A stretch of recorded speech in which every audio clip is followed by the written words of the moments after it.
Qu'est-ce qui fonctionne dans une entreprise de 130 personnes qui ne fonctionne plus quand elle passe à plus de 500 personnes? Qu'est-ce qui va bien? Qu'est-ce qui va moins bien? Qu'est-ce que vous pensez qu'il faudrait améliorer? Qu'est-ce qu'il faudrait faire plus? Et quelles sont vos idées de développement? Ça, c'est envoyé dans chaque département. Chacun faisait comme il voulait. Chacun avait son système pour collectionner un peu les visions et les besoins. Quelles sont les erreurs de management que tu peux observer le plus souvent? Ce que j'ai beaucoup vu, surtout dans les différentes entreprises où j'étais, c'était souvent un manager qui va avoir des montées dans la hiérarchie, si on veut. Et puis, comme il maîtrise bien un sujet, c'est le sujet qu'il ne veut pas lâcher, alors qu'il devrait le lâcher.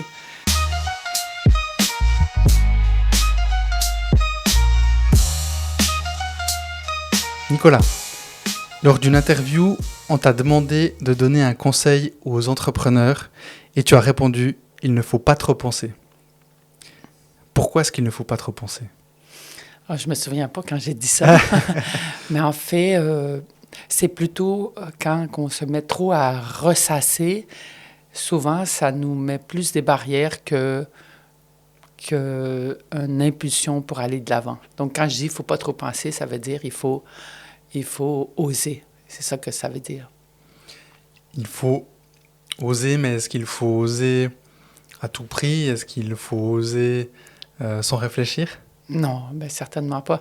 Non, je pense que il faut toujours peser le pour et le contre, mais souvent, l'être humain, il est comme ça et je pense que c'est la nature de notre être animal.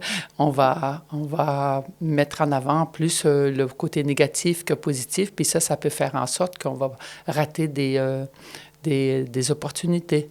Je dis souvent, c'est comme quand moi, je viens du Québec, on fait du canot au Québec.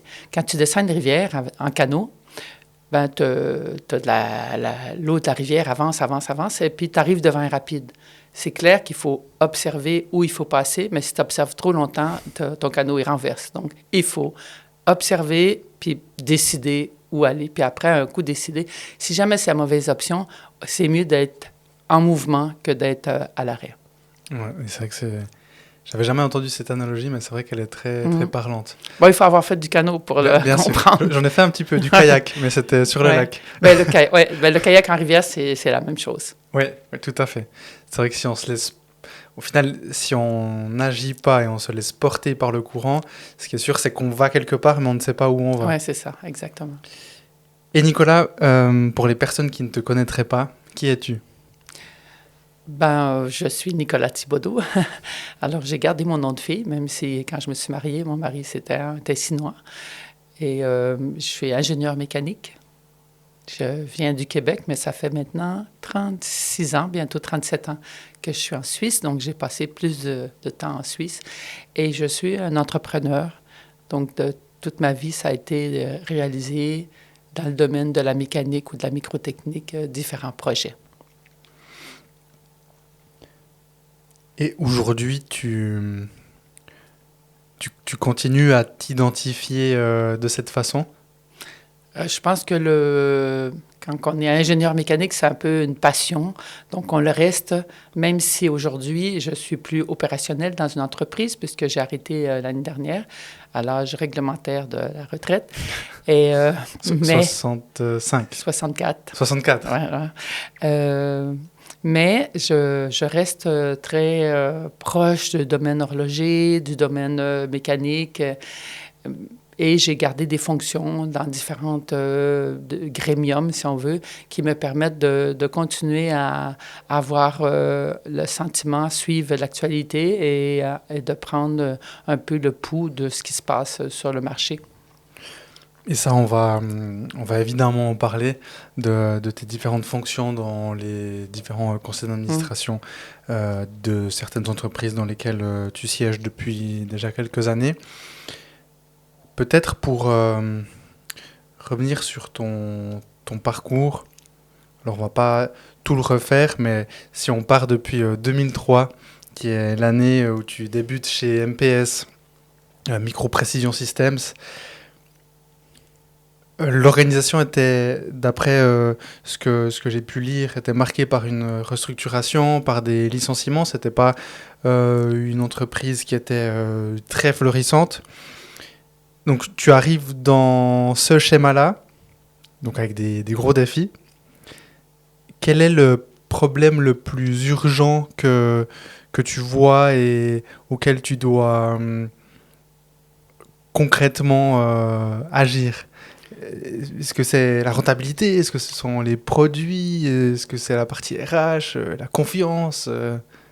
Bon, quand je suis arrivée chez MPS en 2003, c'est vrai qu'il y avait eu une phase de changement de stratégie qui avait plus ou moins fonctionné, beaucoup de licenciements. Donc, c'était une entreprise qui avait eu vraiment un passé florissant.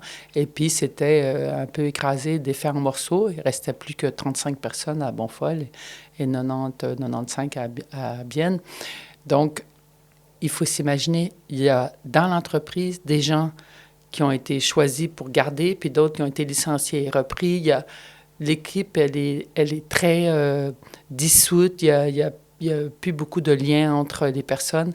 Et je pense qu'avant de parler rentabilité, avant de parler chiffre d'affaires, la première chose, c'est de reconstituer des équipes qui adhèrent à l'objectif de reconstruire vers un objectif qui est commun. Donc, il a fallu reconstruire les équipes. Ça veut dire faire du team building, faire en sorte que les gens connaissent les forces et les faiblesses d'un tous un chacun. C'est vraiment primordial. Sinon, si on reconstruit sur une équipe qui est dissoute, il reste encore toutes ces tensions. Je ne veux pas dire qu'en le faisant, il ne reste pas de tension parce que reste toujours des ressentiments quand il y a quelqu'un qui a fait une liste et puis qu'il y a sur 10 personnes, il en a gardé 2. Est-ce que c'est les bonnes ou pas les bonnes? Puis il y en a qui sont partis puis qui sont revenus. Mais tout ça, après un certain temps, c'était complètement oublié. Est-ce que tu dirais que c'est cette décision-là de travailler sur l'humain qui a changé finalement la trajectoire de MPS? J'en suis certaine, oui. Je pense que on ne travaille pas avec des robots. Et même si on travaille avec des robots, il y a quand même des êtres humains à côté, parce qu'il y en a quand même. Il faut vraiment que tout le monde soit d'accord. Comme ça, on peut aller chercher le potentiel de chacun. Si on fait juste tirer un boulet qui traîne la patte, on ne va pas chercher le potentiel. Et puis, chacun ne réalise pas tout son potentiel. Là, en refaisant les équipes, en faisant de mon mieux pour reconstituer les équipes, ça fait que chacun se dit ah, j'ai de quoi pour moi, je peux réaliser quelque chose pour moi, pour l'équipe et pour l'entreprise. Mais j'imagine quand on t'engage ou on te propose ce poste-là, toi, tu vois déjà le potentiel ou plutôt tu revois, parce que comme tu l'as dit, c'était déjà, cette entreprise avait une belle histoire. Avec ses difficultés au moment auquel tu l'as rejoint. Mais est-ce que tu te dis directement non mais là elle a du potentiel, je m'implique dedans pour justement la faire la pérenniser ou bien la développer? À quel moment est-ce que tu comprends qu'elle ne va pas simplement entre guillemets survivre, mais que vraiment l'entreprise va se développer? Je dois dire, en arrivant, je n'en savais rien. Tu n'en savais rien, d'accord. Non. Okay. C'est vrai que j'ai un peu après analysé, allé dans tous les postes de travail, tout ça. Après, j'ai réalisé tout le savoir-faire qu'il y avait, qui restait, qui était quand même encore là, puis la stratégie qui était à refaire. Mais je me suis dit, ma foi, dans mon contrat, c'était écrit que je devais doubler le chiffre d'affaires et puis avoir une rentabilité. Alors qu'il n'y avait pas de rentabilité, mais j'ai dit, on va essayer. J'ai pas dit, ah oui, il y a du potentiel. Non, c'est au bout d'un certain temps, puis avec les équipes, de décider qu'est-ce qu'on garde pas, refaire le portfolio. Je pense que c'est la deuxième chose qu'il faut faire, c'est pas continuer à faire des produits qui rentrent pas dans les compétences. Mais alors, qu'est-ce qui t'a motivé par ce poste, par ce challenge-là? Parce que juste avant, tu venais de vendre... Mechanics. Mechanics, ouais, hein, c'est ça, à Ruag, c'est ça? Oui, à Ruag, oui. Voilà. Et donc, au final, tu étais dans une période où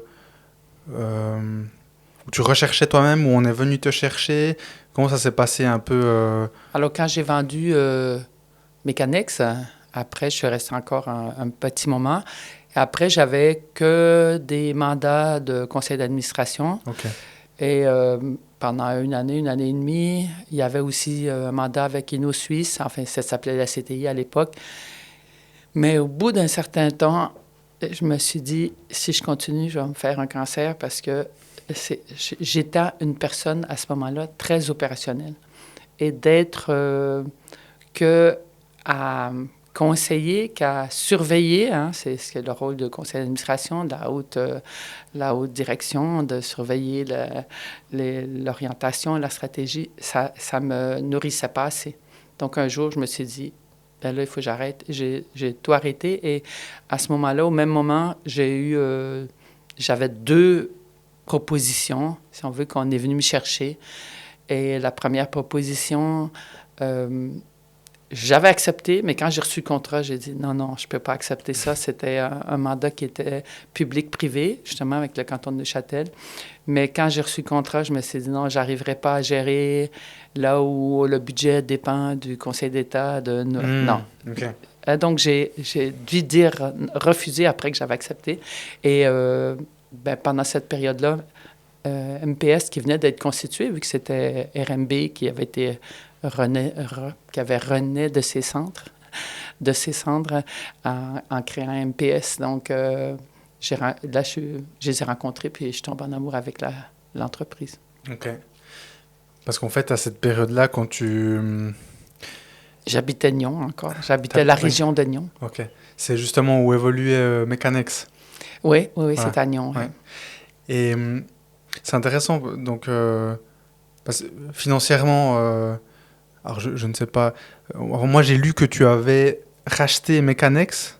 Oui, moi j'ai repris Mécanex. Après, je travaillais à la Chaux-de-Fonds, quand je suis arrivé en Suisse, chez Sicorel, à la Chaux-de-Fonds.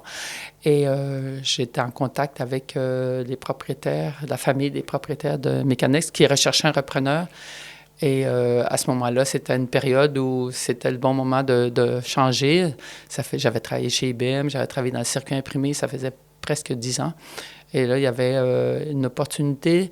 Je suis allé, mais en arrivant chez Mécanex, les propriétaires recherchaient un repreneur. Fait qu'ensemble, on a cherché un repreneur. Puis ce monde des acquisitions, il y a toutes sortes de personnes qui se présentaient. Puis à la fin, je suis allé à la banque avec un partenaire, puis on a dit, écoute, on fait un business plan, puis nous, on pense que c'est viable, puisque c'est comme ça qu'on a réalisé la reprise de Mécanex aux propriétaires qui devaient quitter pour raison de santé. Et quand tu dis « on », moi, puis j'ai proposé à un collègue, un ingénieur qui finissait son doctorat à l'EPFL de faire un co-actionnariat avec moi. OK.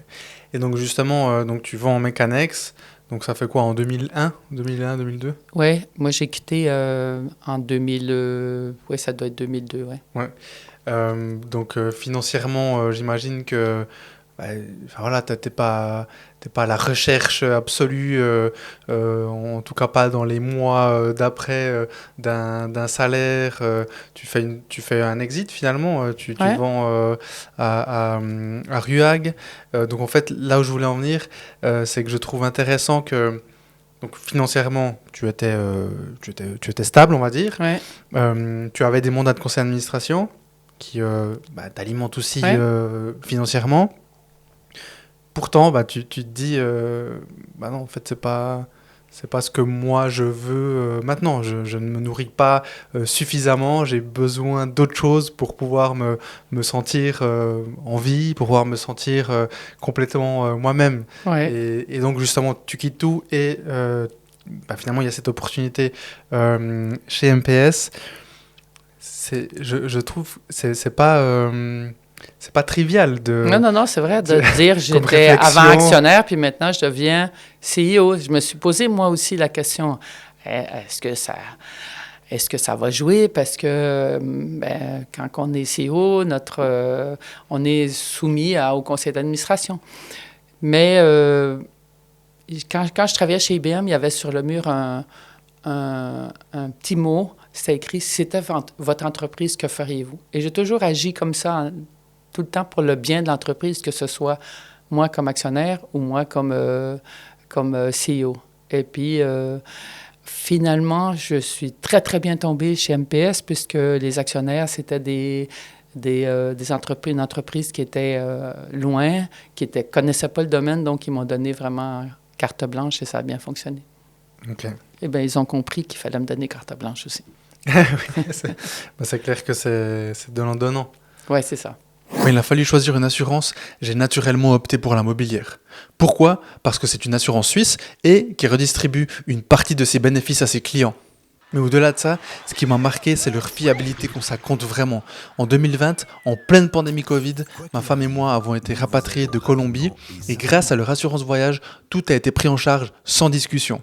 Si tu cherches une assurance de confiance, n'hésite pas à les contacter en mentionnant le podcast. Un petit cadeau t'attend à l'agence de Neuchâtel. Et donc tu rejoins MPS et au total, sur les différents sites, environ 130 personnes. Qu'est-ce qui fonctionne dans une entreprise de 130 personnes qui ne fonctionne plus quand elle passe à plus de 500 personnes donc plus de 500 personnes, c'est plus ou moins le nombre total de l'entreprise que tu as quitté fin 2024. Qu'est-ce qui fonctionne pas? Ouais, au management. Tu vois, par exemple, j'entends souvent les boss d'entreprise. Alors on parle de PME plus petites, 50 personnes. Quand j'entends quelqu'un qui me parle d'une entreprise de 50 personnes, on me dit encore, ça reste familial, je connais tout le monde, je connais les noms, etc. 130, ça commence déjà à faire un petit... Il y a des plateaux, il y a des sauts. Il y a 10 personnes, 40 personnes, je pensais comme un saut. Quand tu étais 10, tu connaissais, tout était presque familial. 40 personnes, les gens sentent. Puis après, quand on arrive à 100 personnes, c'est un autre saut.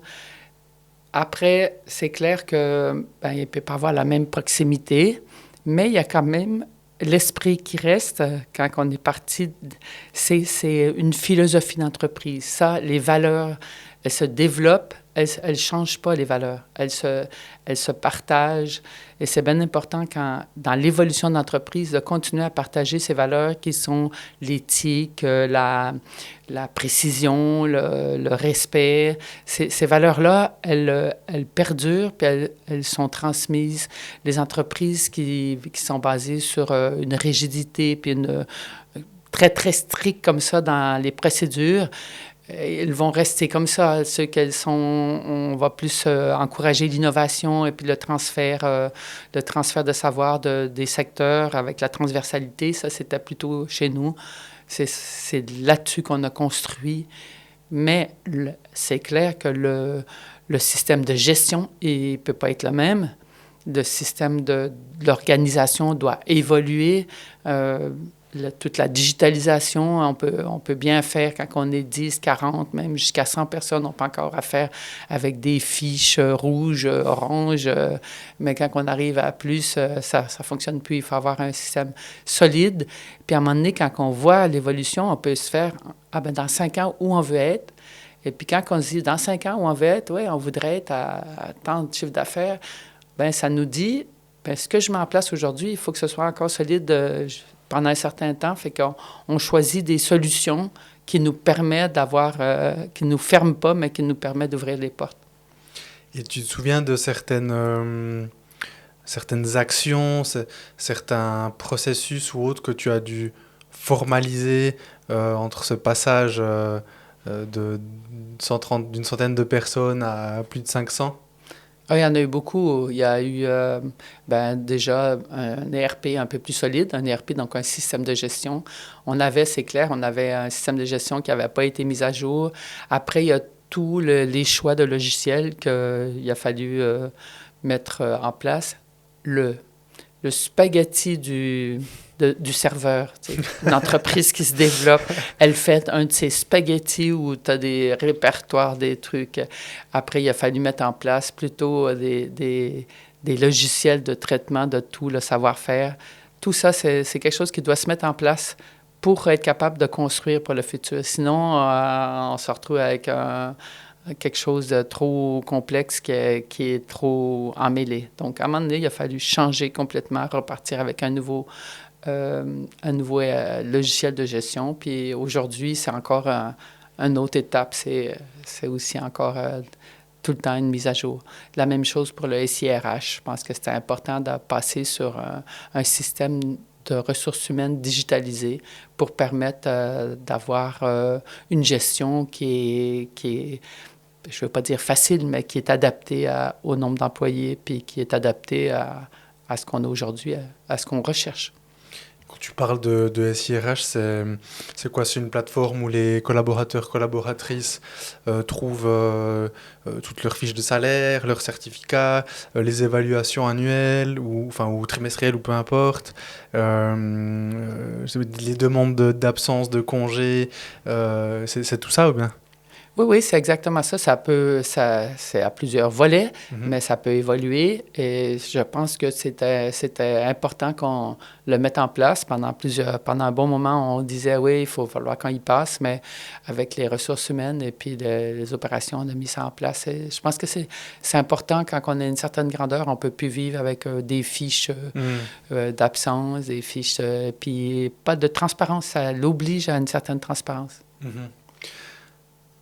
Et qui lead tout ça?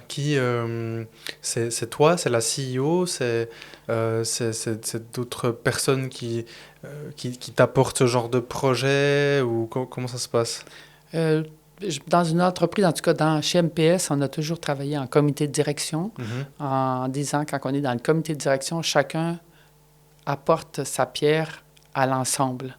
Même si ce n'est pas exactement dans son domaine, on peut avoir des yeux sur ce qui se passe. Donc, on a construit ensemble en se faisant des journées stratégiques, en développant un objectif commun où on va aller dans 5 ans.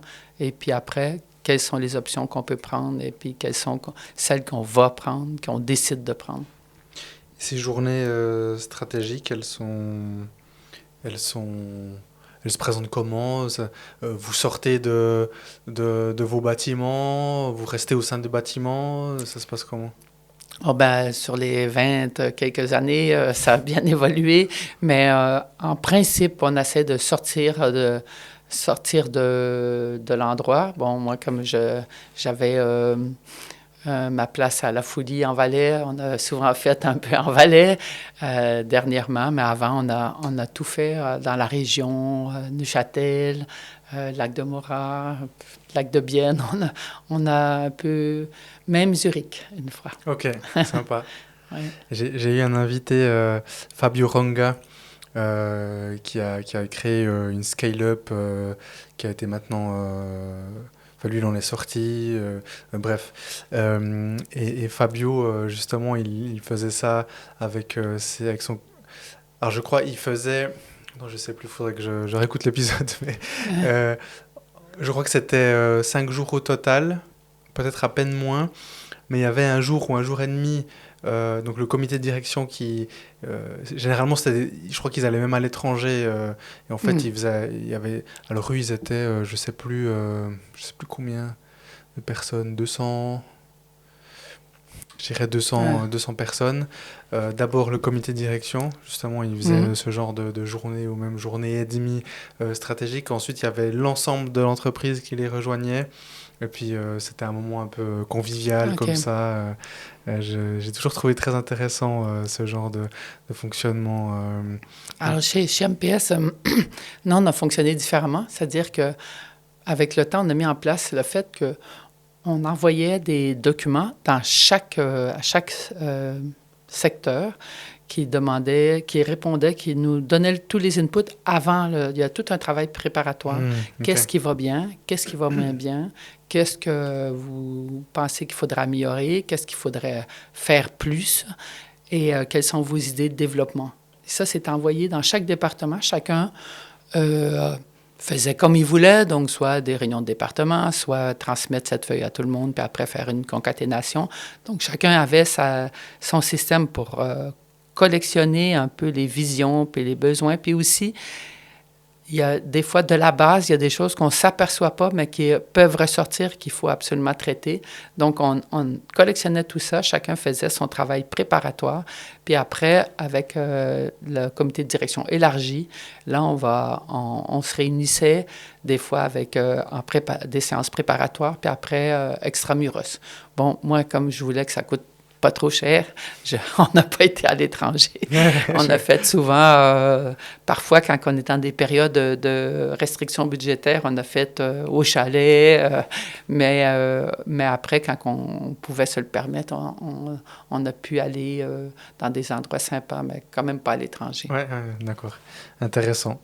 Ouais, intéressant. Parce que ça sert aussi en même temps de repositionner la direction, les gens par rapport à l'autre. Puis tout ce travail préparatoire, ça permet aussi d'établir une discussion, puis tranquillement de créer une cohésion. Mm-hmm. Ce qui est important, c'est d'avoir un retour après.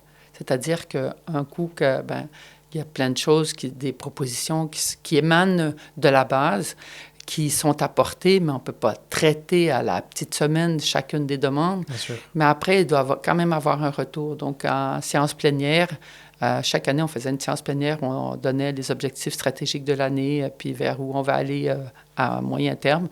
Et puis là, on disait, ça, c'est ça que nous avons retenu, c'est grâce à vos inputs.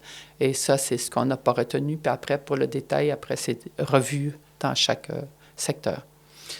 Alors, ces séances plénières, c'est une fois par année, et ces séances... Ça peut être une fois par année, mais ça peut être plus qu'une fois par année en fonction de... Oui. Il y a un kick-off en début d'année, puis après, au besoin, une séance avec... De toute façon, j'ai toujours fait chaque année une réunion avec tout le personnel où c'est plus pour se connaître, pour sortir ensemble. Et chaque occasion est une occasion de faire une plénière.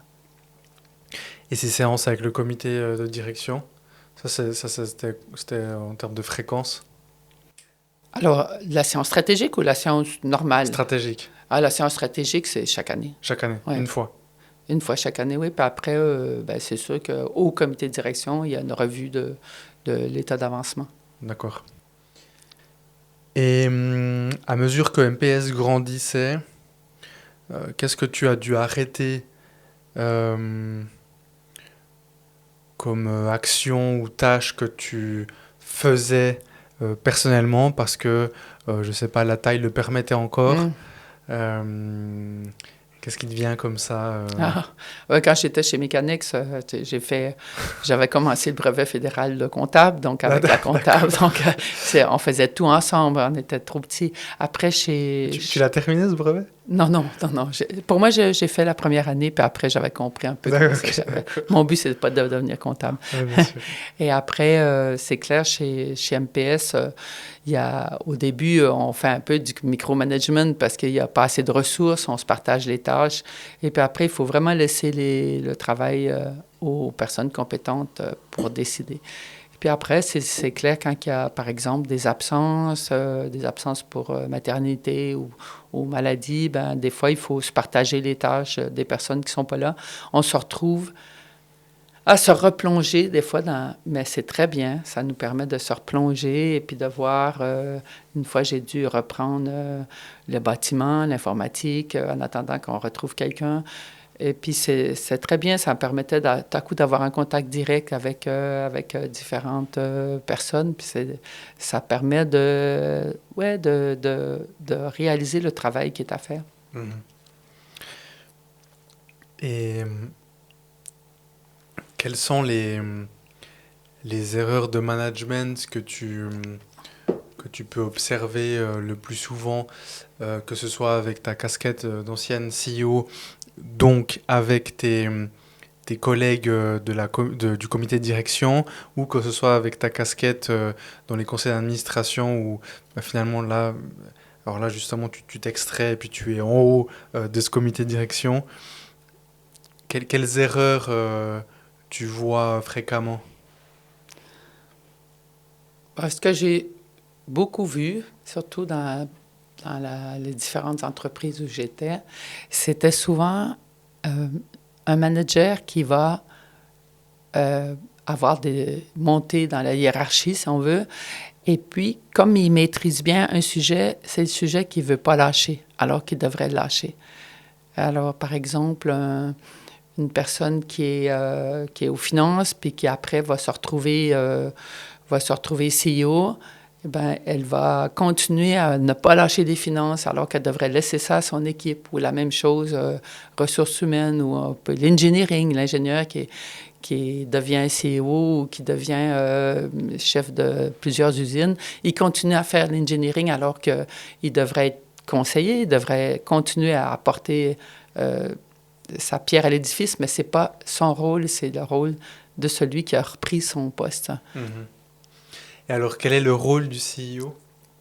Le rôle du CEO, c'est de veiller à avoir qu'il y ait une stratégie cohérente, qui est partagée, qui est tirée en avant par toute l'équipe. Le choix des collaborateurs clés, ça, c'est vraiment le rôle. L'image de l'entreprise, c'est le rôle du CEO de porter l'image de l'entreprise et puis de faire en sorte que les actionnaires soient tenus compte dans l'évolution de l'entreprise, qu'il y ait ce lien entre les actionnaires, le conseil d'administration et puis la direction. Et quand tu es dans un conseil d'administration et que tu remarques que le ou la CEO ne prend pas tout à fait ce rôle, justement, et peut-être rester encore dans son ancien rôle en tant que CFO ou bien que DRH, comment ça se passe? Qu'est-ce que fait le conseil d'administration dans ces cas-là? Ouais, soit qu'il change le CEO, Ouais, okay. Dans le pire cas. Ouais, Mais c'est parfois, c'est compliqué quand c'est étatique, quand c'est... ou faire un coaching, apporter un conseil qui va permettre une croissance de la personne. D'accord. Donc, souvent, on va voir, par exemple, un membre du conseil qui va prendre plus de temps avec la personne qui a un potentiel de devenir CEO pour la préparer ou l'accompagner après qu'elle est nommée comme CEO. Toi-même, tu accompagnes au-delà de tes mandats de conseil d'administration, tu accompagnes des entrepreneurs et des entrepreneuses à titre individuel comme ça? Directement, non. C'est vraiment pas mon rôle parce que j'ai quand même plusieurs casquettes qui font que l'agenda est assez bien rempli. Et peut-être que j'aurais l'impression de ne pas en savoir plus que l'autre personne. D'accord. Mais ça m'arrive souvent d'avoir des discussions, des conseils. Ouais. Et je réalise souvent qu'après un certain temps, ça a vraiment été reçu 100% puis appliqué. Et ça, c'est chouette. Surtout avec des partenaires ou, par exemple, le réseau de distribution. C'est plus un échange que faire du coaching. J'ai pas ni la formation pour être coach, ni, je pense pas, le talent pour ça. Bon, je pense que tu es un peu trop modeste, à mon avis. Et puis, depuis 2003 jusqu'à 2024, donc je repasse à la partie MPS, l'entreprise a traversé quand même pas mal de crises. Il y a eu la crise financière, 2008, le franc fort, le Covid, l'augmentation du prix de l'énergie, dernièrement les taxes des US. Et puis pour la petite histoire, parce que tu l'as mentionné dans une interview justement, je crois que c'était à la RTS, quand on t'a posé la question par rapport à l'augmentation du prix de l'énergie, tu disais que en 2023, si vous n'aviez effectué aucune action pour diminuer votre consommation d'énergie, ça aurait représenté environ 5 millions de francs de charges supplémentaires.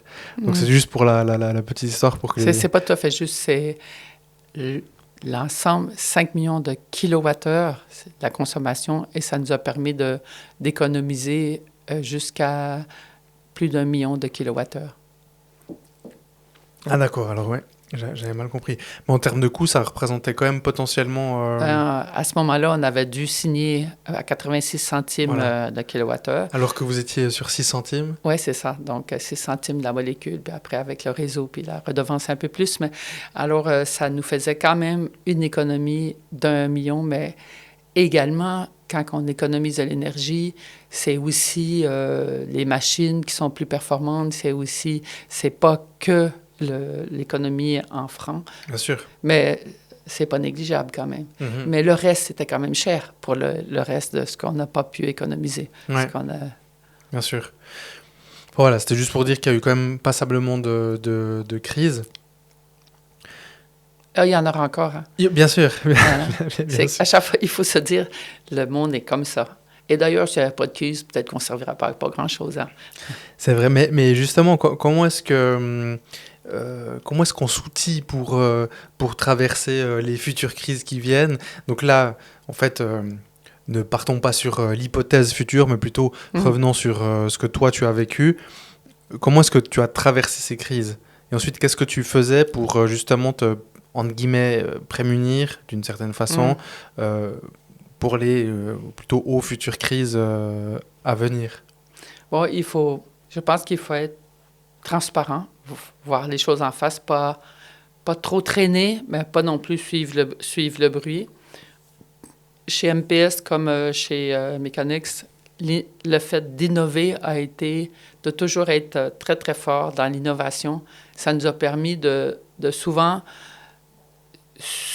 passer à travers ces crises en développant d'innovation, en arrivant avec des produits qui étaient des niches. C'est vraiment la stratégie qui fait que, quel que soit le domaine, si on est absolument nécessaire, le fait qu'il y ait une augmentation de prix ou le fait qu'il y ait moins de besoins, il continue à avoir un besoin d'être là, d'être présent, d'avoir la nouveauté.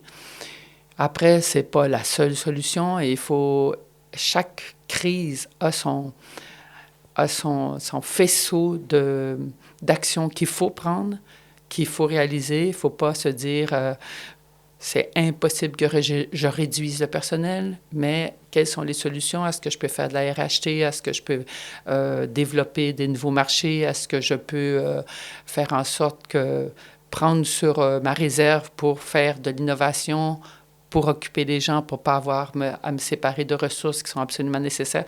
Donc, il n'y a pas une solution, mais c'est vraiment faire face aux choses, mettre sur la table les différentes actions qu'il faut prendre et agir, surtout pas procrastiner dans la résolution ou dans l'action. Mhm.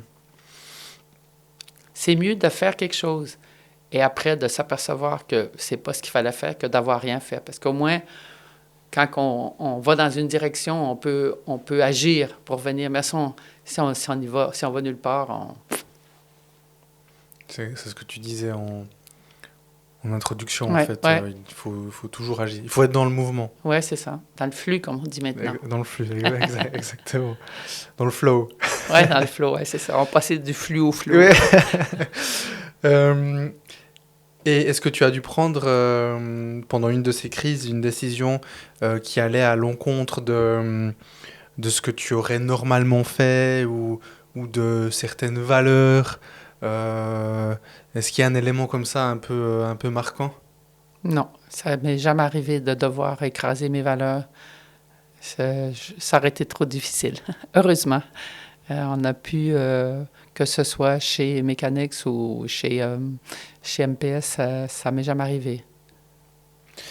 Je pense que c'est souvent des personnes qui doivent travailler contre leurs valeurs. C'est ça qui mène à des conflits, peut-être des burn-out et puis des situations problématiques au niveau psychologique. Parce que c'est difficile d'obliger à faire quelque chose que c'est contre nos valeurs. Heureusement, c'est pas arrivé.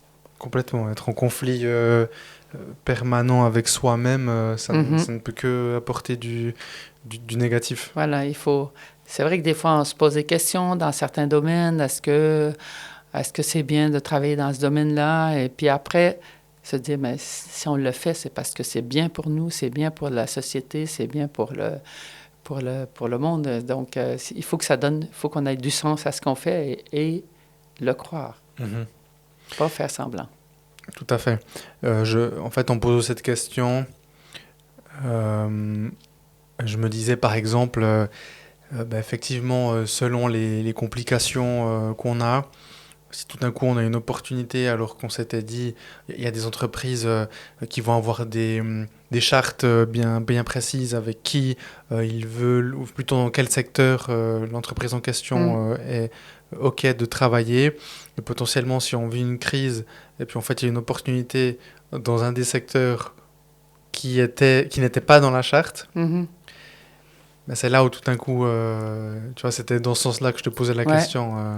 Moi, je me souviens quand on a repris, il y a une société qui était à Orvin puis à Corgémont, là, Great Batch, on a repris l'activité au sein d'MPS, c'était les instruments pour l'orthopédie.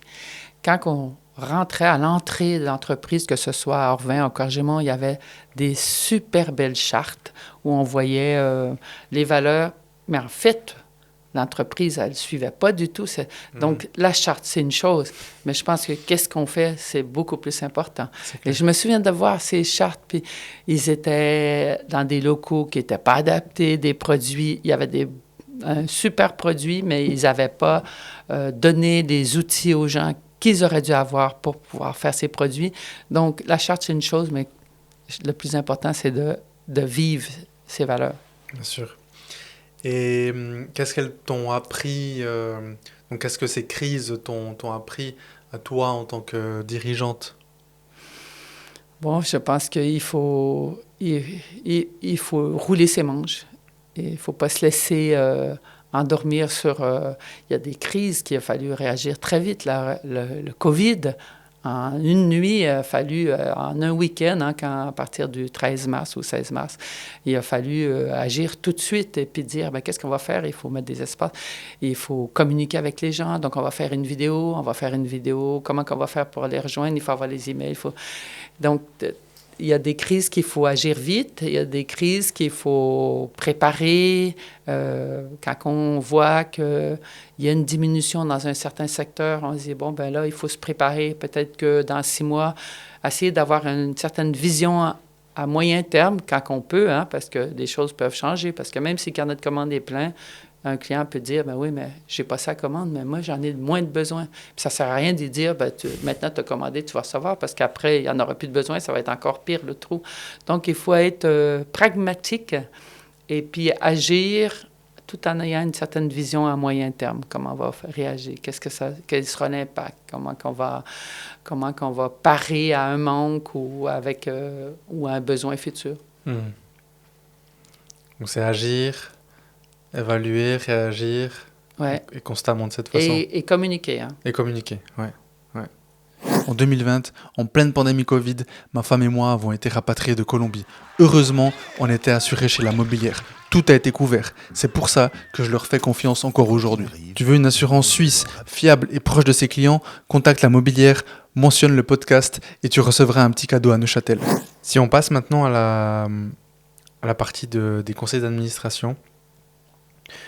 Actuellement, tu es à la Banque cantonale du Jura, donc depuis 2016, à la Mobilière depuis 2018, qu'on salue d'ailleurs, qui sponsorisent, qui soutiennent ce podcast, cet épisode.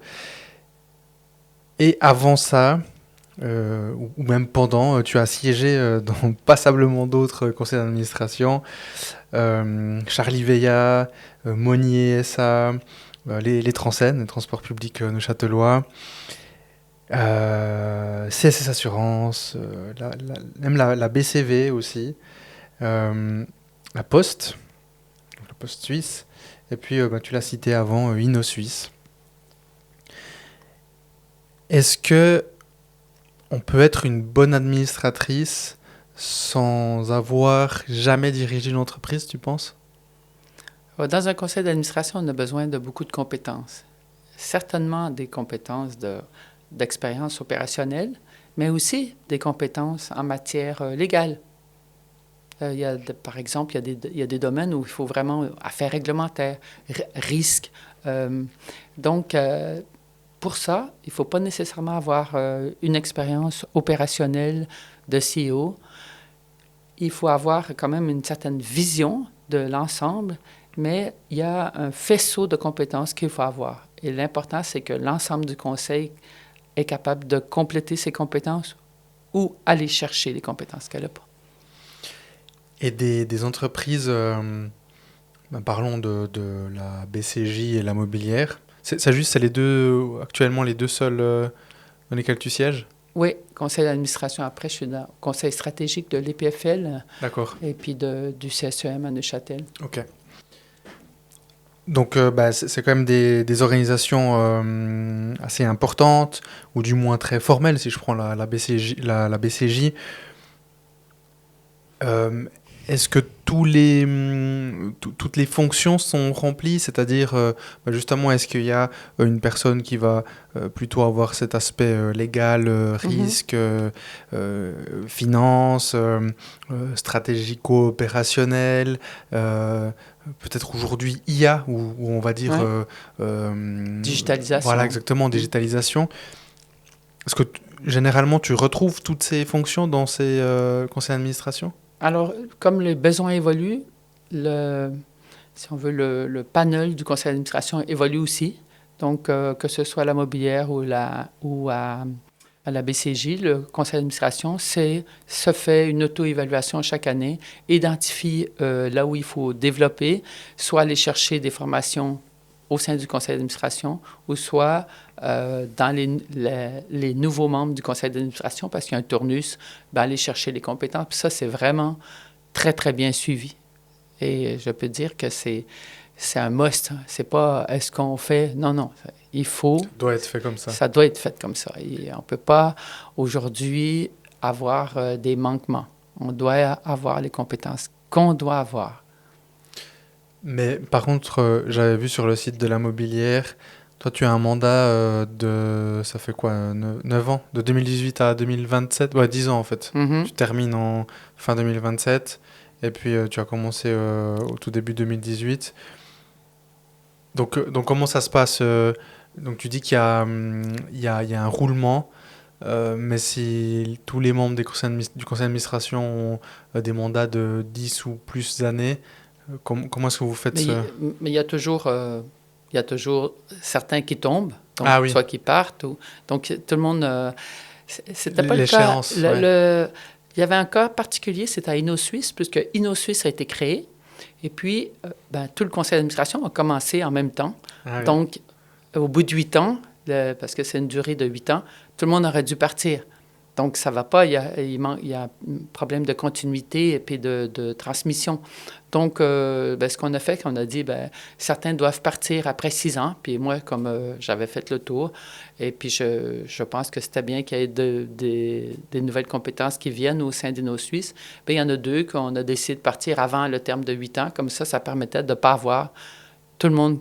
Mais dans un conseil d'administration qui tourne, bien, il y a des fins de mandat qui se terminent, puis il y a des nouveaux mandats. Et puis il y a aussi de la formation. Ok, ok. Ouais, donc ça, c'est le rôle du CA de se former, de challenger Ouais. aussi. Établir la flaque des compétences, si on veut, et puis de regarder ouais, c'est où qu'on doit se renforcer, tous ensemble ou avec un nouveau membre. Mhm, d'accord. Et qu'est-ce que tu as appris dans les différentes usines qu'on ne peut pas apprendre dans une salle de CA, de conseil d'administration? Ben, beaucoup de choses. Hein. C'est pas du tout dans une usine, on est dedans. On est la chose la plus importante, c'est qu'il y ait un processus de décision, qu'il n'y ait pas un conseil d'administration peut dire, bon, on attend la prochaine séance pour décider. Oui, mais il y a toute une équipe là, qui a préparé, qui sont dans les starting blocks pour relancer un nouveau bâtiment ou pour relancer une nouvelle acquisition ou une nouvelle stratégie. Donc, c'est important d'avoir une transparence puis une liaison entre les deux. Et je pense que c'est ça qui est important et qui est bien d'avoir dans un conseil d'administration des gens qui ont vécu ou qui sont encore dans l'opérationnel pour vraiment sentir ce flow. Mhm, mhm. Et je me posais la question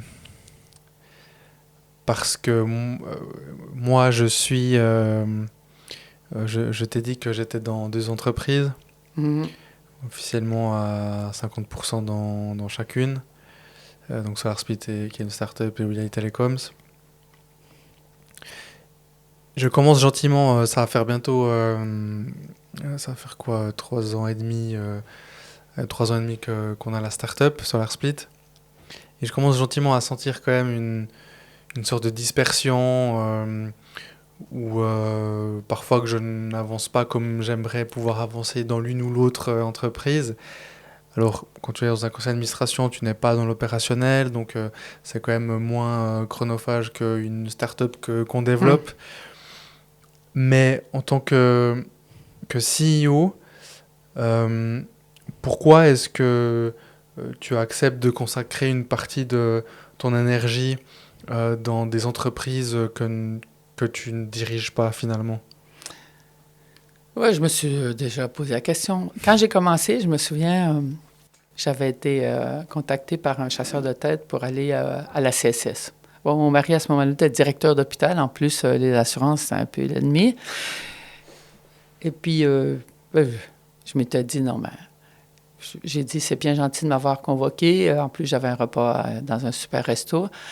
Mais j'ai dit, ça ne m'intéresse pas. Puis là, il m'avait dit, ah, mais c'est ça, vous les femmes, vous dites que vous voulez avoir des postes, mais quand on vous propose, vous dites non. C'est vrai que ça arrive souvent. Elle dit, bon, ben je vais les rencontrer, comme ça, tu auras ton bonus, tu auras ton... Et puis, j'ai rencontré le président du conseil d'administration, qui était Pierre Boilat, à ce moment-là, de la CSS. Puis, on s'est tellement bien entendu que je me suis dit, c'est vrai que ça me permet... On est souvent tout seul comme CEO, et puis de faire partie d'un autre gremium, ça nous permet d'aller chercher des idées, de créer des liens. Moi, c'est vrai, comme par exemple, avant, j'ai fait 12 ans à la Commission fédérale des affaires spatiales. Ça a permis de faire plein de liens et certainement des liens importants qui ont été importants pour Mécanex à l'époque. Être dans la Commission fédérale de l'armement m'a permis aussi d'établir des liens, aussi de comprendre le système, comment ça fonctionne. Eh bien, c'est un peu la même chose avec les conseils d'administration. Il y a des liens qui sont établis au niveau politique aussi, au niveau qui est quand même pas si négligeable quand on est dans une entreprise internationale où on a besoin souvent d'avoir des discussions avec le SECO, avoir des discussions quand c'est au niveau, par exemple, des bilatérales. Donc, il faut ouvrir ses horizons et un conseil d'administration, ça permet d'ouvrir les horizons. Et puis, en même temps, je me disais, si... pour une raison quelconque, je devais arrêter, je pourrais rebondir sur les conseils d'administration. Ça permet d'avoir, si on veut, une assise au niveau des contacts qui est vraiment plus solide. C'est vrai que tu l'as mentionné, on parle ou on l'entend, cette solitude de la CEO. Donc toi, ça a été une façon justement de combler cette sorte de vide. Oui, cette solitude. Oui, cette solitude, il y a d'autres façons. Il y a par exemple des associations comme l'APE. Il y a souvent dans les clubs-services aussi une possibilité d'échanger.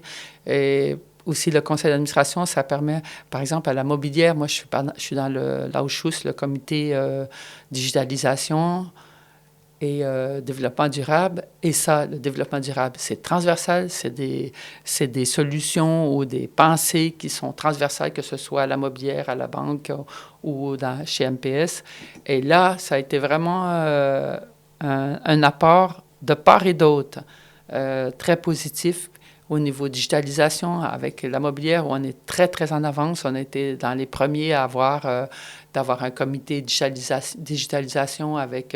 on fait venir vraiment des entreprises qui sont à la pointe, qui nous permettent de voir les trends.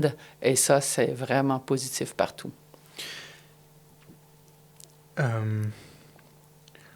On parlait de cloud avant le cloud, on parlait d'intelligence d'IA, d'IA avec tous les agents de l'MM. On a vraiment passé à travers tout ce qui se passe et puis on suit ça, on fait des formations et ça enrichit et personnellement et chacune des positions où je suis. Alors, je pensais t'amener ailleurs, mais étant donné qu'on parle de ça... Même au conseil communal. Même au conseil communal. Bien sûr.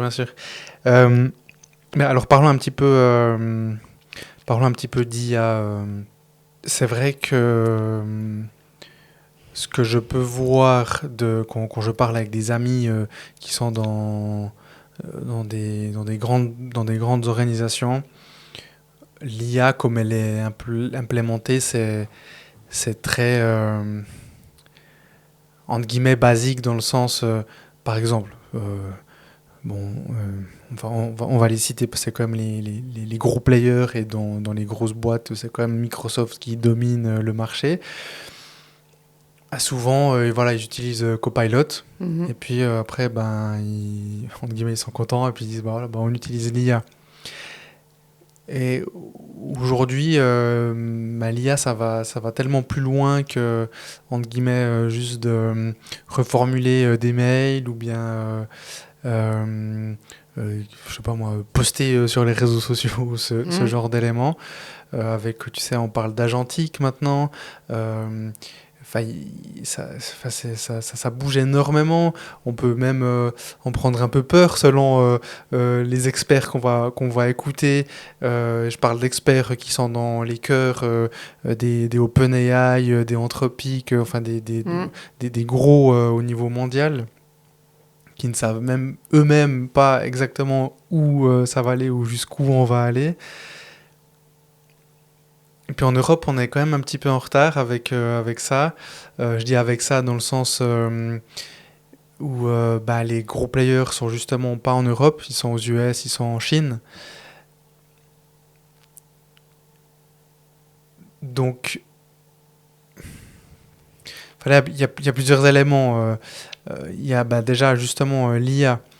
Euh, on parlait de la mobilière, mais on peut parler de... Bon, c'est un peu plus délicat, enfin quoique j'allais dire de la BCJ.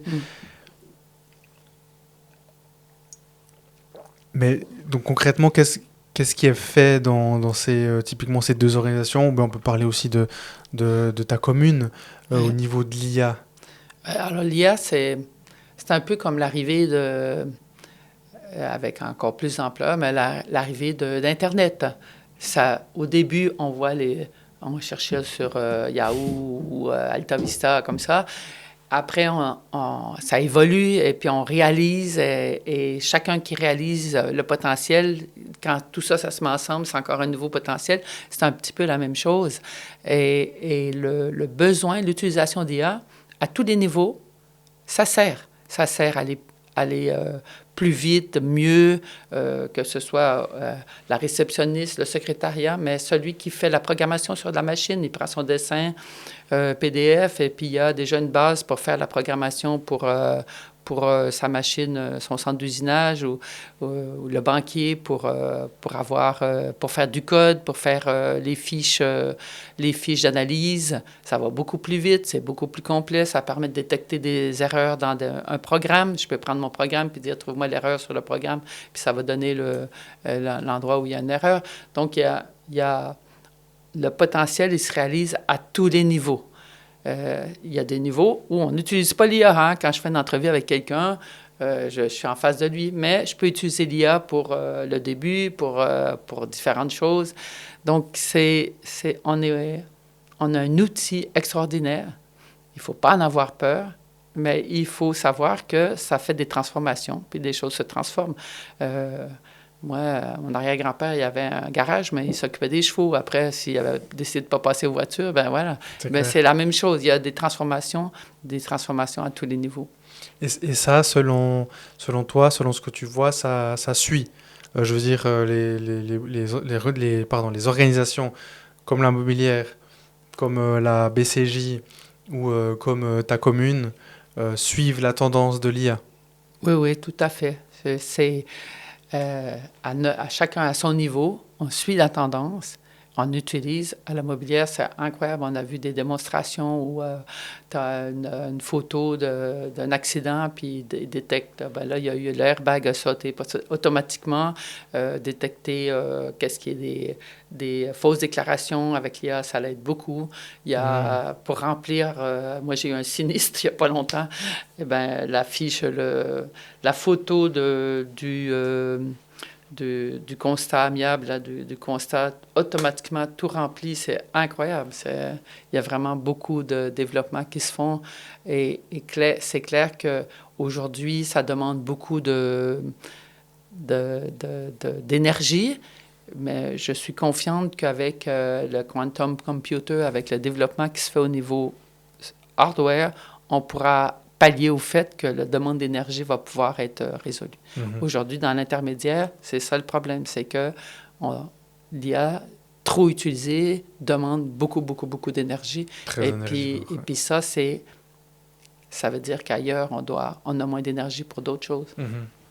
Bon, c'est vrai que tu parlais du garage de ton papa, des chevaux, des voitures. Les voitures, au début, consommaient énormément. Et puis, petit à petit, on les a améliorées pour qu'elles consomment moins, etc. etc. Et après, on a fait des plus grosses voitures qui consomment plus. On les a tunées pour que... Effectivement. Mais dans le sens où, à un moment donné...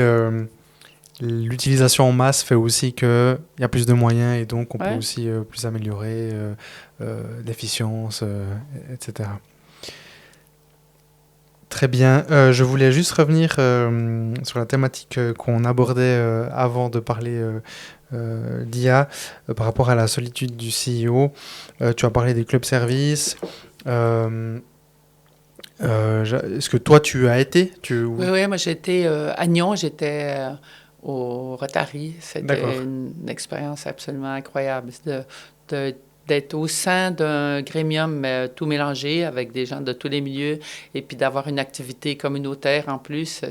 C'était vraiment ce qu'il me fallait à ce moment-là moi, c'était tout nouveau que j'avais repris l'entreprise à Mécanix. Et après, tu as arrêté? J'ai transféré au Rotary à Nyon, à Bienne. Et puis là, je me suis retrouvée dans un autre groupe qui venait de voter d'avoir des femmes. Donc, il y avait comme un petit peu moins que 50% qui avaient refusé. Donc, moi, j'étais là. Et puis, j'avais beaucoup à faire. J'avais 3 usines en construction, des acquisitions d'entreprises. Et puis, eux, avec l'esprit... on va dire assez bouché, là. Donc, je ne pouvais pas être là tout le temps. Du coup, j'ai démissionné. OK. C'est vrai que c'est assez fou. Je ne sais plus si c'est au Lions ou au Rotary, mais encore maintenant, à Neuchâtel. Ça dépend il y a des clubs services qui sont moins bouchés que d'autres. Hein. Donc, il y en a qui réalisent vraiment que tu peux avoir quelqu'un d'un certain niveau, mais la personne n'est peut-être pas aussi disponible, mais l'important, c'est la qualité de la présence et non la quantité. Il y a vraiment une tendance à aller vers... c'est un peu fini. Moi, je te parle de quelque chose qui s'est passé il y a quelques années. Oui, non, mais trompe-toi, il y a... moi, je suis au groupement des jeunes dirigeants, le GJD. Ouais. Il y a une section dans tous les cantons en Suisse romande.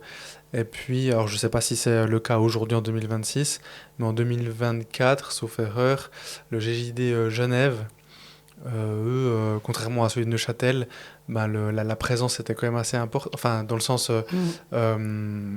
si tu ne participes pas, je vais inventer, à au moins 60% des événements, il y en a un mensuel, au final, ils t'enlèvent parce qu'ils considèrent que tu n'es pas assez actif dans le... C'est vrai qu'avec un événement mensuel, si quelqu'un, là, une fois par année, c'est pas beaucoup. Non. Tandis que quand Rotary, c'était à l'époque tous les vendredis midi. Tous les vendredis midi, c'est pas mal. C'est vraiment beaucoup. Tandis qu'après, j'avais quand même le goût de continuer à avoir une activité communautaire. J'ai adhéré aux Lions de Lémont.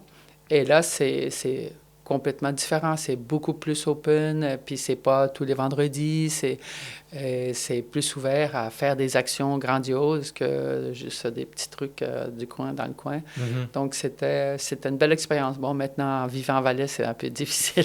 Bon, il y en a d'autres en Valais, non? Oui, c'est juste. Mais en arrivant en Valais, j'étais absorbée. Et puis, avec les trajets, ça additionne quand même pas mal. Parce que je suis en Valais, mais je suis aussi souvent dans le Jura, à Berne, à Lausanne. Oui. Donc, pour l'instant, mon agenda, j'aurais bien voulu continuer, mais c'est trop difficile. D'accord. Et tu parles allemand? Je comprends l'allemand, Tu comprends je l'allemand? parle, je me débrouille assez bien, mais le suisse-allemand, pas du tout. Pas Non, le non, c'est Hochdeutsch. vraiment difficile. Et tu l'as appris justement en étant enfin, au débutant chez MPS, Oh non, en arrivant en Suisse, en arrivant en Suisse. déjà en 90, j'avais quand même des clients en allemand à l'époque chez Sicorel. Et là, j'ai commencé à me mettre dedans et puis de faire à mesure comme ça. Mais pour parler, l'accent est tellement horrible. Mais je trouve ça très sympa. Ouais, ouais, Ouais. d'accord. Ce qui est difficile, ce que j'aimerais être capable de comprendre, c'est quand, par exemple, dans les Turmhaus à Zurich, il y a c'est comme du rap, mais du rap ancestral, si on veut. Et c'est incroyable. Dernièrement, c'était à Bâle, dans une soirée, justement, des banques cantonales, où il y avait un humoriste qui faisait une espèce de rap en suisse allemand. Ça avait l'air tellement... J'arrivais à piger un petit peu, mais c'est vraiment super qu'est-ce qui se fait. Ouais. Puis en plus, ils ont fait venir ce qui est utilisé au carnaval, là, ils ont c'est comme des déclamations, c'est entre de la poésie et puis du chant. C'est vraiment, moi, j'aimerais vraiment investiguer un peu plus de ce côté-là. À Orsières, ça parle allemand? Non, Non. Non, non. c'est assez Ouais. bas, hein. Là, on n'est pas en Haut-Valais. Ouais, c'est ça. C'est un peu la frontière. Là, au Valais, ça Ouais, commence à Sierre. ouais, d'accord. D'ailleurs, tu avais fait un rap lors d'une... lors d'une... Des Alpes. des Alpes, oui, Ouais. merci. Tu es très rap, en fait. Ouais. C'était plus un slam qu'un rap parce Ouais, que ouais. pour chanter, j'ai pas de talent. C'est vrai que le rap, pour ça... Alors, pas tous, mais on n'a pas besoin d'avoir Mais une... j'avais commencé, c'était un employé qui partait à la retraite. Et puis, bon, ben, j'avais fait beaucoup de discours déjà pour des anniversaires. Puis là, je me suis dit, j'essaye un rap. Puis j'ai dit, j'essaye. Puis j'ai fait ça et j'ai trouvé ça hyper sympa. Puis après, les gens me disaient, hein, Madame Thibodeau, vous en faites un. Sympa. Et pour quand est le prochain rap? Là, je sais pas, Que... je manque d'inspiration. J'ai trop abusé. Ouais. Bon, ça reviendra, j'en suis sûr. Euh, et parlons un petit peu de... J'ai cité Orsières, donc c'est la commune dans laquelle tu sièges au niveau du conseil communal. Pourquoi la politique? J'ai lu, je ne sais plus trop où, qu'à 18 ans, tu disais que tu n'allais jamais faire de la politique. Bon, dans tous les cas, 18 ans et maintenant 66 ans, c'est juste. Cette année, Bientôt, cette cette année année, bientôt. on est en 2026 pour les gens qui nous écoutent et qui nous écouteraient après. On a le temps de changer, on évolue, on change d'idée. Comme on dit, il n'y a que c'est quoi, les imbéciles qui ne changent pas d'idée, Oui, c'est c'est ça? ça. Pourquoi la politique?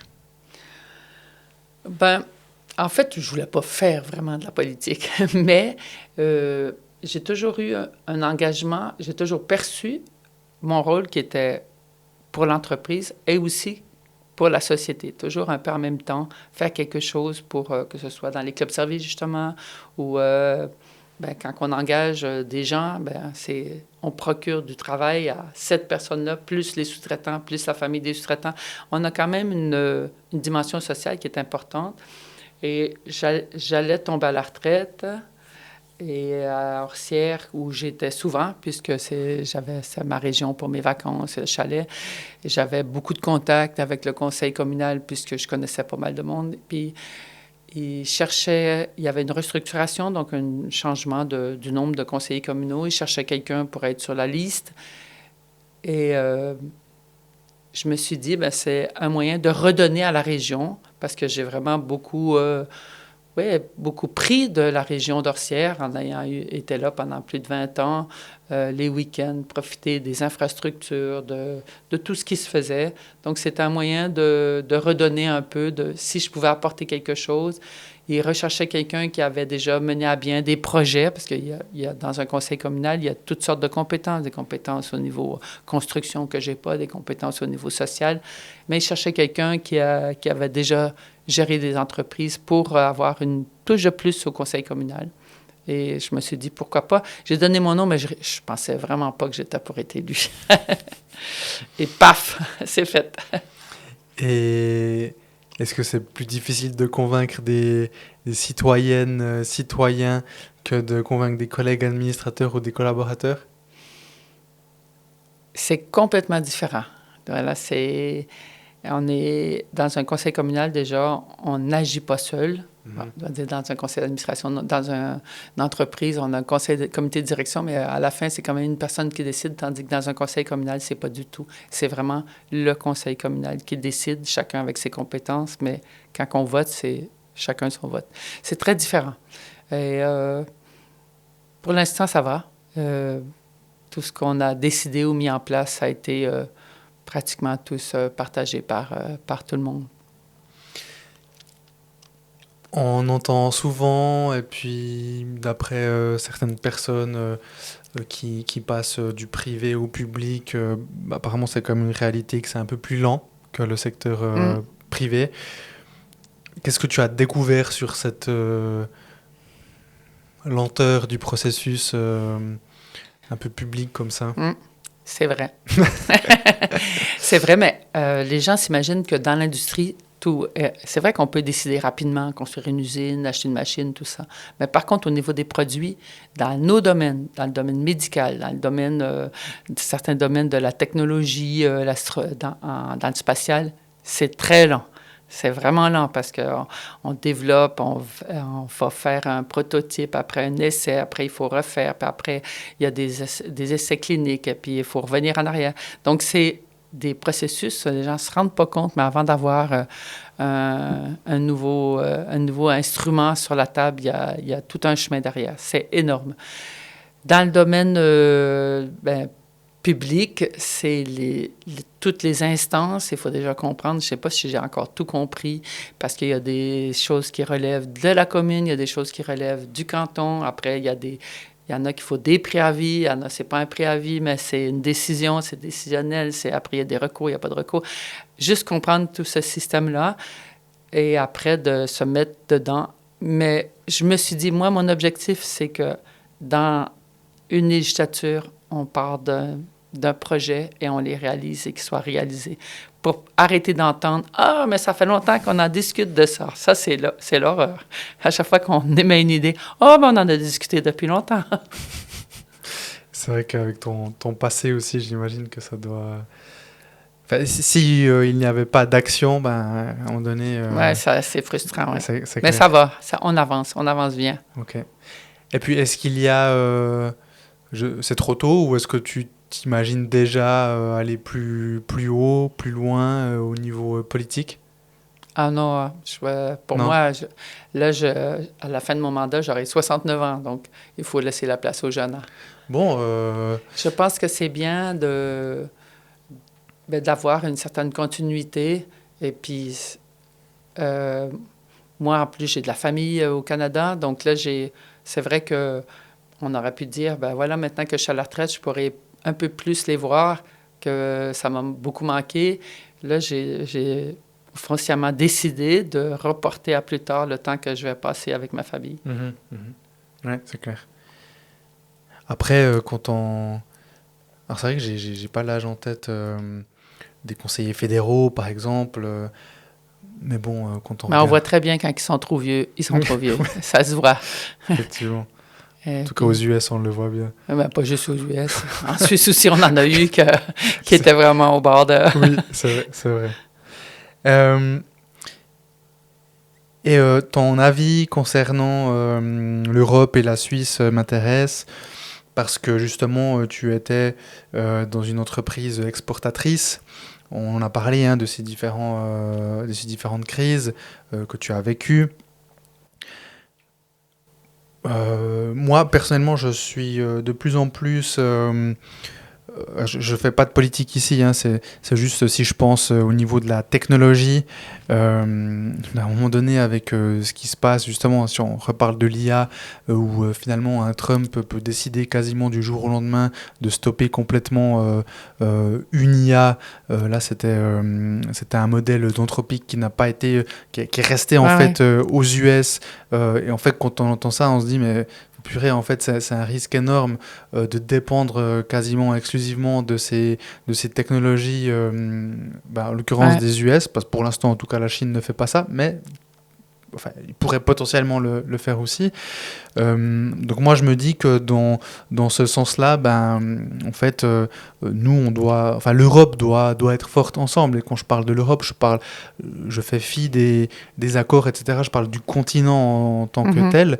Après, à la complexité il y a tellement de pays en Europe, contrairement aux US, où c'est un seul énorme pays, ou la Chine qui est un seul énorme pays, ou même si on prend l'Amérique latine, je suis colombien, la langue qui domine est quand même l'espagnol. Alors il y a le portugais avec le Brésil, mais n'empêche que en plus espagnol, portugais, ça va, on se comprend. Par contre, du suédois au français, au suisse allemand, à l'espagnol, au portugais, enfin il y a tellement de langues différentes, tellement de cultures différentes en Europe que c'est assez compliqué de trouver un consensus rapidement. Mais je pense, pour avoir été... Je sers un petit peu l'autre? Volontiers, oui, je vais goûter celui-là. Je pense quand même que... Je me souviens quand j'ai commencé comme ingénieur mécanique, j'avais un professeur qui travaillait aussi chez Pratt & Whitney dans les moteurs d'avion. Et il me disait, au début de l'avionique, on pouvait, un pouvait dessiner un avion tout seul. Maintenant, même chez Pratt & Whitney, c'est plus possible. Quand la technologie se développe, il faut partir sur une base qui existe déjà. Bien, c'est un peu la même chose. C'est tellement gros. Maintenant, on est au début de l'intelligence artificielle, donc on peut avoir différents modèles de LMM qui se développent. On a en Suisse même développé un agent. Mais au bout d'un certain temps, il y aura une construction qui va se faire qu'on doit construire sur un système. Et des fois, ce n'est pas toujours le meilleur. Ça va être celui qui a été plus capable de se positionner. Comme avant, on avait différents moteurs de recherche. Maintenant, il n'y en a plus beaucoup. Mais sans se rendre compte, en Suisse, en Europe, on a des éléments qui sont importants. On a des savoir-faire que d'autres n'ont pas, que ce soit dans ce domaine-là ou dans d'autres domaines. Et aujourd'hui, l'hégémonie américaine et chinoise, c'est un fait. Hein? Il y a tellement un potentiel qui est grand, mais dans chacun de ces domaines, il y a un apport qui vient que les Chinois, ils ont besoin aussi des Japonais pour certains algorithmes, pour certains secteurs, aujourd'hui encore. Je pense que là, avec le corps de l'humanité qui est dans un pays, je pense qu'il y a un potentiel gigantesque. Comment ça va évoluer? J'en sais rien, mais c'est vrai que c'est très, très gros, cette dépendance. Tout en se disant que les cerveaux qui travaillent sur Anthropic, ils ne sont pas tous américains. Non, c'est clair. Les cerveaux qui sont... Moi, j'avais mon beau-frère qui avait été il y a quelques années c'est un biologiste reconnu, il est allé en Chine. Dans son congrès, il y avait 5 prix Nobel. Et 5 prix Nobel qui travaillaient en Chine, mais c'était 5 prix Nobel qui étaient d'ailleurs. Donc, finalement, il y a des mouvements de cerveau. Et l'important, c'est que quand nous, on développe quelque chose, qu'on le supporte et qu'on ne va pas aller faire exprès pour avoir des coûts moins chers, aller chercher ailleurs ou pour diminuer les spécifications. Moi, je pense on a vu des projets de développement chez MPS dans des domaines hyper pointus. Et puis tout à coup, on essaye de chercher un partenaire en Chine pour que ça coûte un peu moins cher, alors qu'on sait que ce ne sera pas de même niveau. Il faut vraiment, quand on a un noyau qui est important, comme que ce soit au niveau des éléments du quantum computer qui va se développer, bien, il faut le supporter, puis il faut que nos politiciens se rendent compte de ce savoir-faire. On a au Tessin un ordinateur qui est hyper puissant. C'est un produit, c'est un asset vraiment important. Il faut qu'on construise dessus et que c'est pas au moment où il faut voter les budgets, on donne un peu plus à l'agriculture, on enlève la moitié à la recherche. Non, l'innovation, c'est vraiment la clé pour pouvoir continuer à avoir sa graine dans ce développement mondial qui se fait. Mm-hmm. Parce que les Américains, c'est pas les plus intelligents, je veux dire. Je suis désolé. Ils ont des super universités, des super développements. Ils ont un marché qui est un marché. Tandis que nous, on n'a pas un marché. Hein. Donc, quand on développe quelque chose pour aller sur le marché européen, on a le marché, il faut avoir un agent, par exemple, dans le médical, il faut avoir un distributeur en Europe parce que maintenant, on ne peut plus avoir des certifications qui sont compatibles. Il faut qu'on passe par-dessus ça puis pas mettre des barrières et qu'il y ait de moins en moins de barrières. Mm-hmm. Justement, tu soulèves plusieurs points. Le premier, c'est qu'effectivement, chez des entreprises, chez Google, chez les Chinois, en fait, effectivement, il y a pas que, c'est pas que aux États-Unis des États-Uniens, en Chine des Chinois, il y a de tout. Il y a des gens d'Europe et même pas mal. Mais là, justement, puis même ceux qui sont là-bas, les Chinois, leur formation. Ils les font ici. Ils les font à Zurich. Et puis après, s'ils ne trouvent pas de poste ici, ils retournent là-bas. Ou... Mm-hmm. Justement, il y a plusieurs problématiques. L'une, c'est qu'apparemment, ces pays ou ce qu'eux développent, ou peut-être les investissements qu'eux arrivent à mettre dans ces entreprises-là sont plus intéressantes pour certains cerveaux qu'on a et qui partent parce qu'ils voient d'autres opportunités ou d'autres salaires aussi. Hein. Des fois, moi j'écoute beaucoup de podcasts quand j'entends certains salaires pour des développeurs, on parle de développeurs d'entrée, on est vite sur des plus de $100,000, et puis après ça peut monter très rapidement. Mais je pense qu'au niveau de la recherche, l'innovation recherche, ce qui est la nourriture du chercheur, c'est de pouvoir se développer dans son domaine. C'est pas le salaire. Il va pas aller le chercheur. C'est parce que il y a tel domaine de compétences et qu'il peut le développer. Et si le monde est aujourd'hui évolué comme il est, c'est parce que la recherche a toujours été globale.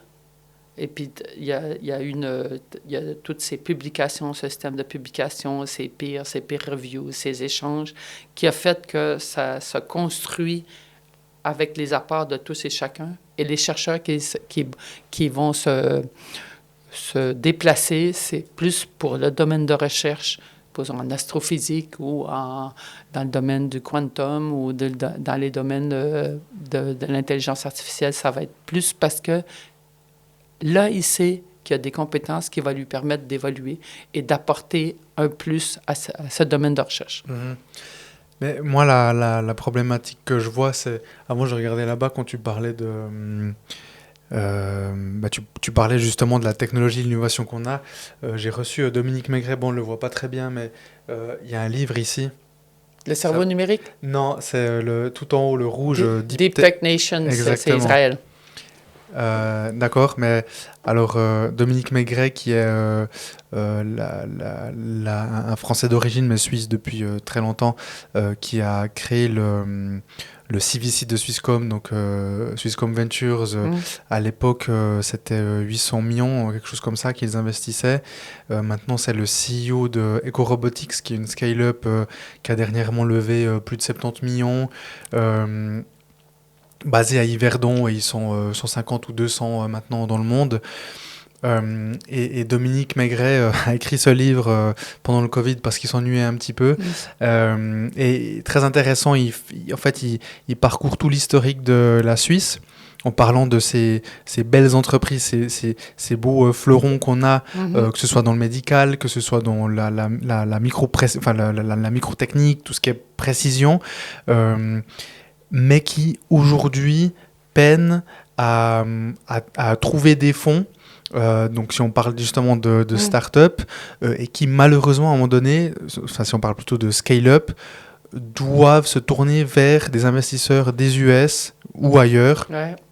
parce que en Europe, on est un peu plus réticent, parce que même les VC européens investissent aux États-Unis, et quand on voit le montant investi aux US, par exemple, là on parle de l'IA, là on parle de plus de 800 milliards, alors qu'en Europe, c'est... Il faut faire attention si c'est investissement ou c'est valeur en bourse. C'est pas la même chose. Hein? Non, là c'est des Ouais, c'est ça. investissements.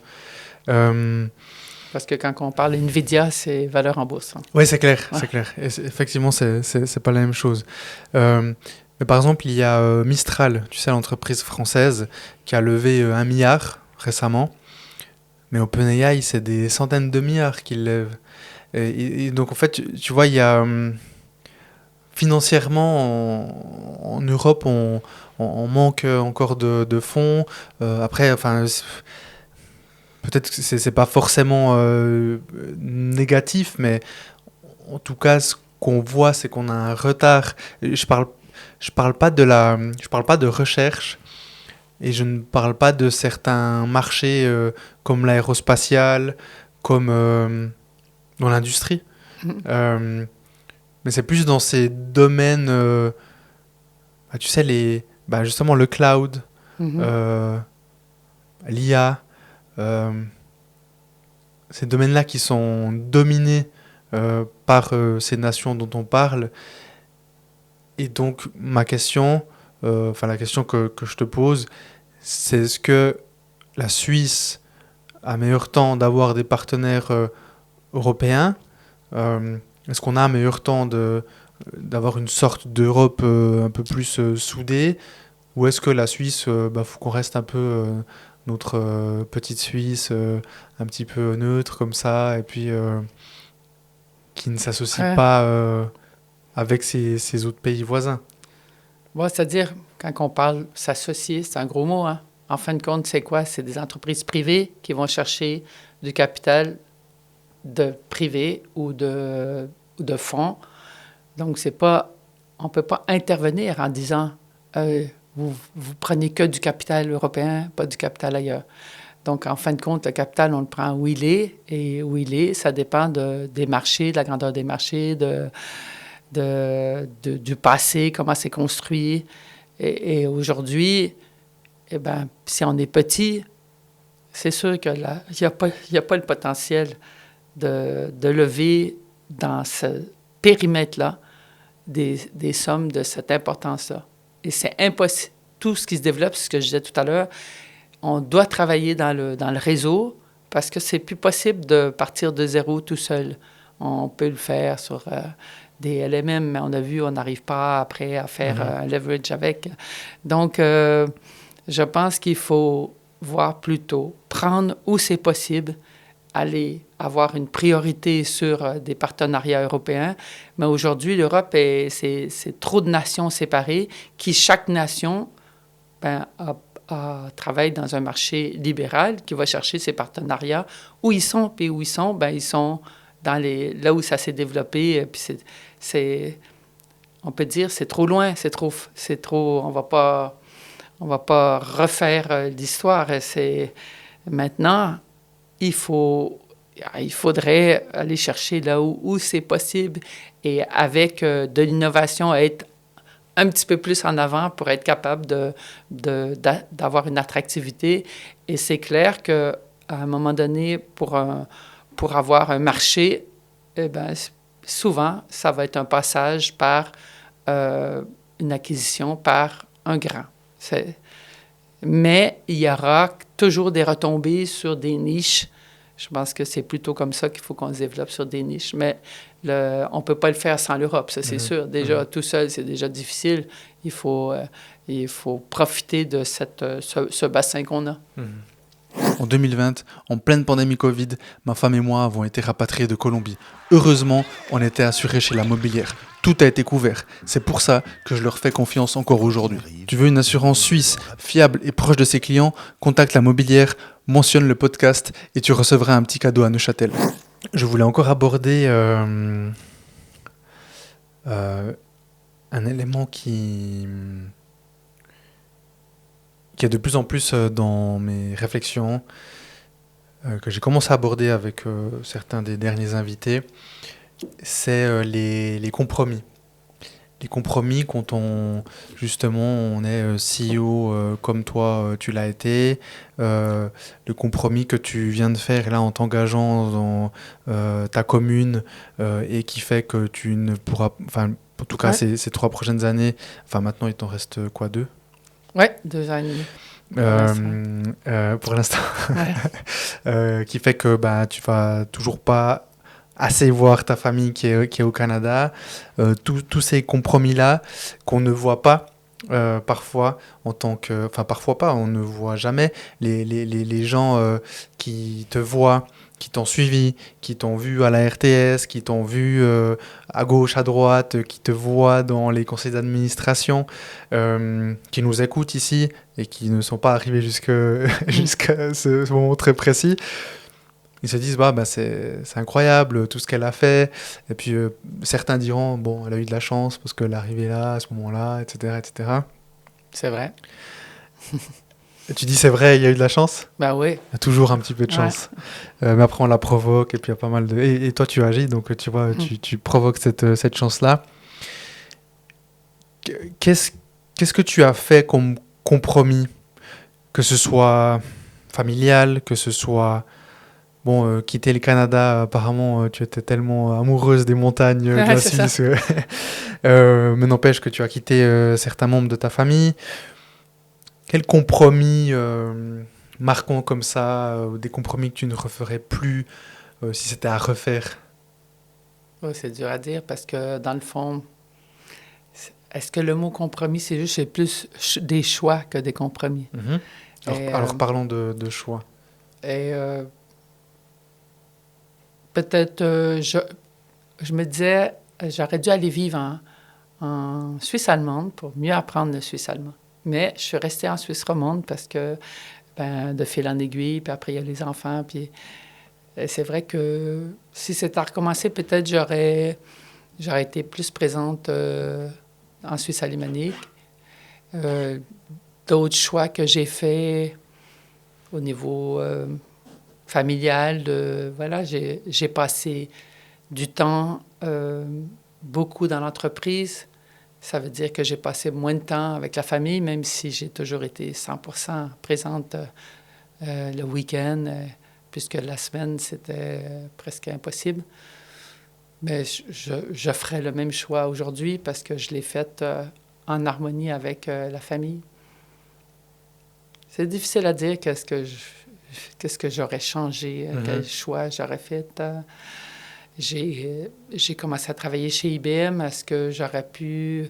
Au moment où j'ai commencé, le premier travail est vraiment important parce que c'est ça qui va orienter. Au début, je ne savais pas si je voulais aller dans la recherche ou dans l'opérationnel ou plutôt dans des toutes grandes entreprises.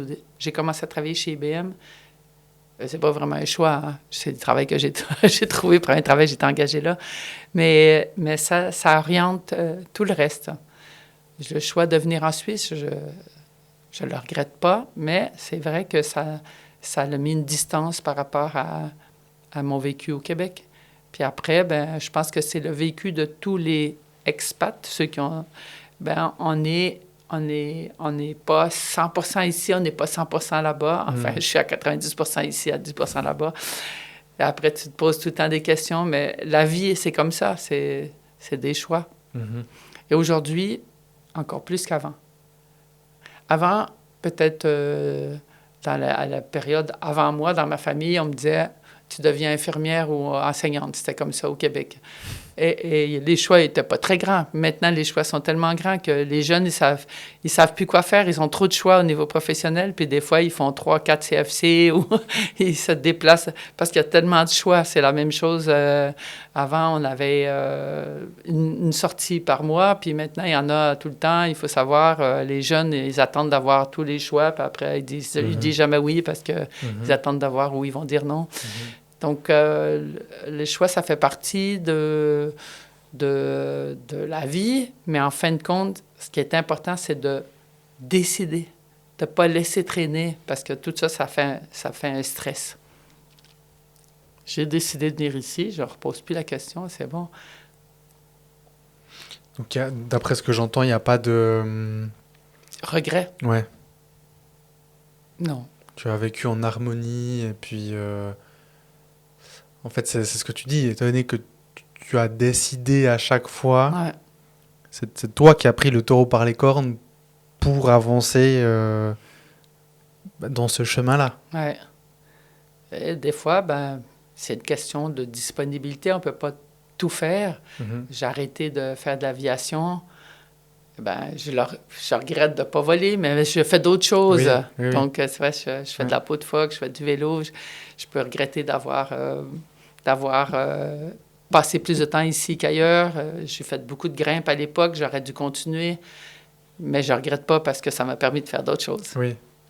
Oui, oui. Dans le sens, il n'y a pas un regret où tu dis, voilà, purée, là, j'ai vraiment... Tu vois, comme on pourrait entendre parfois, je sais pas, j'ai jamais eu d'enfant. J'aurais dû... Enfin, tu vois, ce genre d'éléments. Et pour les personnes qui nous écoutent, quelle responsabilité ou décision est-ce que tu penses qu'elles évitent peut-être de prendre aujourd'hui? J'ai pas compris, je comprends pas. Je dirais, moi, si ça va dans ce sens-là, maintenant que j'ai plus de temps, parce que même si j'ai beaucoup de fonctions différentes, j'ai quand même du temps. Je suis moins programmée. Avant, j'étais tous les matins à 8 heures, j'étais au boulot jusqu'à 7 heures le soir.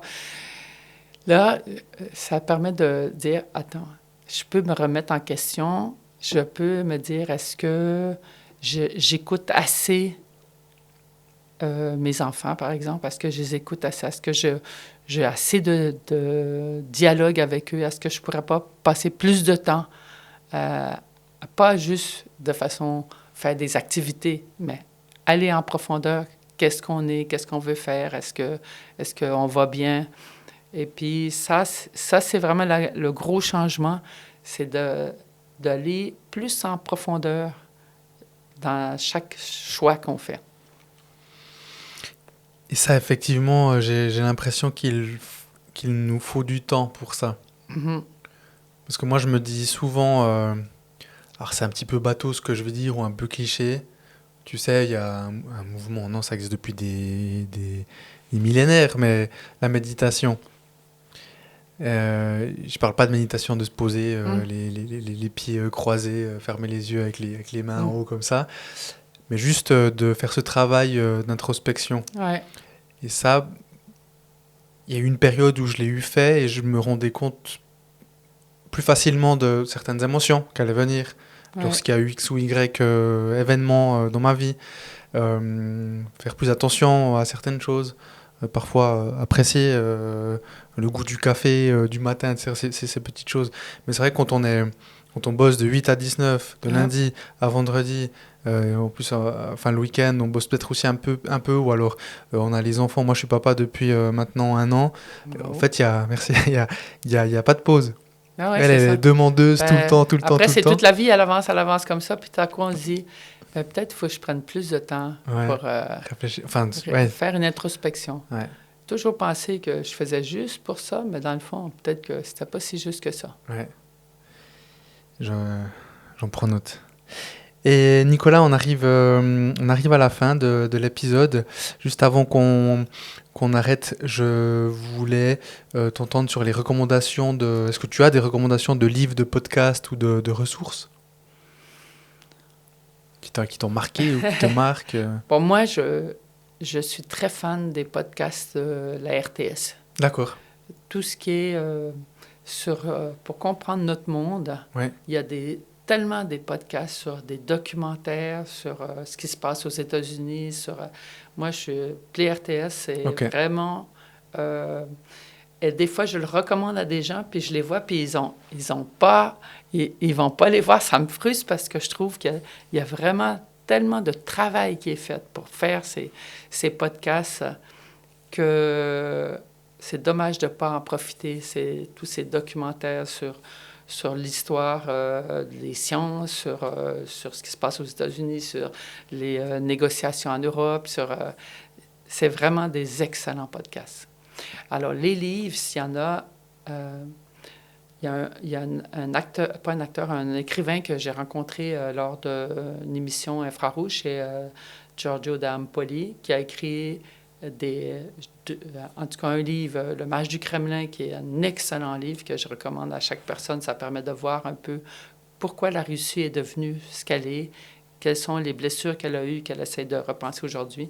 Donc, Le Mage du Kremlin, c'est un excellent livre. Et puis, c'est un écrivain que je peux recommander aussi.